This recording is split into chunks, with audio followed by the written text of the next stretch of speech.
திருப்பி பேசுது வந்து அந்த பக்கம் பார்த்துட்டு கேமரா க்ளோஸ் பண்ணி.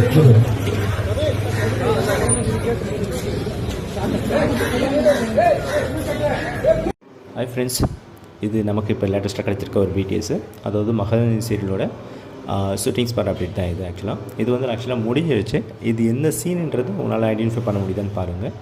ஸோ இது வீக்கா ஃபேன்ஸ், அது மகாநதி சீரியல் பார்க்குறவங்க இது சீரியல் எபிசோட் நம்பரோடு உங்களால் ஐடென்டிஃபை பண்ண முடியும்.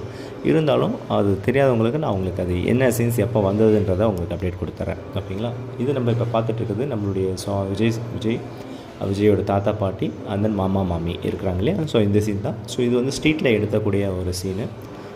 இது மகாநதி சீரியலில் காவேரியோட சிஸ்டர் நர்மதாவுடைய ஃபங்க்ஷனோடைய சீன் இது ஆக்சுவலாக மேக்கிங்கு.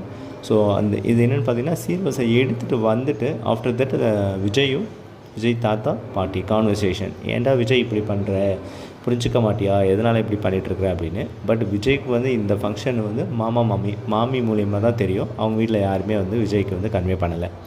இந்த மாதிரி சீர் ஃபங்க்ஷன்லாம் பண்ணணும்னு விஜய் வந்து ஸ்டார்ட் பண்ணுறாரு. அதோட நர்மதாவுக்கு சீர் செஞ்சு நம்மளுடைய வாழ்க்கையை சீர் பண்ணணும் அப்படின்ற ஒரு எண்ணத்தில் நான் பிரம்மாண்டமாக கிராமத்தில் வர மாதிரி சீர்வரிசை எடுத்து மேலந்தாளத்தோடு கொண்டு வர சீன்ஸ் தான் இருந்தது இந்த ஷார்ட்டு.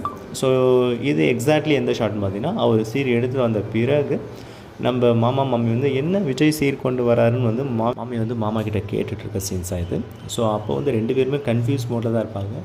சரி, ஓகே. அப்போ வந்து மாமா சொல்லுவார் டைலாக், ஆட்டையே கவனின்னு. ஸோ அந்த ஷார்ட்டுடைய பிடிஎஸ் தான் உங்களுக்கு இப்போ நான் அதை ஷேர் பண்ணியிருக்கிறேன். ஸோ இது போன்ற பிடிஎஸ் வந்து ரெகுலராக நமக்கு கிடைக்கும். அதை நான் உங்களுக்கு உடனே அப்டேட் கொடுக்குறேன். சரிங்களா? நீங்கள் பார்த்து என்ஜாய் பண்ணுங்கள். நம்ம சேனலை மறக்காமல் சப்ஸ்கிரைப் பண்ணிவிட்டு பாருங்கள், லைக் பண்ணுங்கள், ஷேர் பண்ணுங்கள். Thank you very much.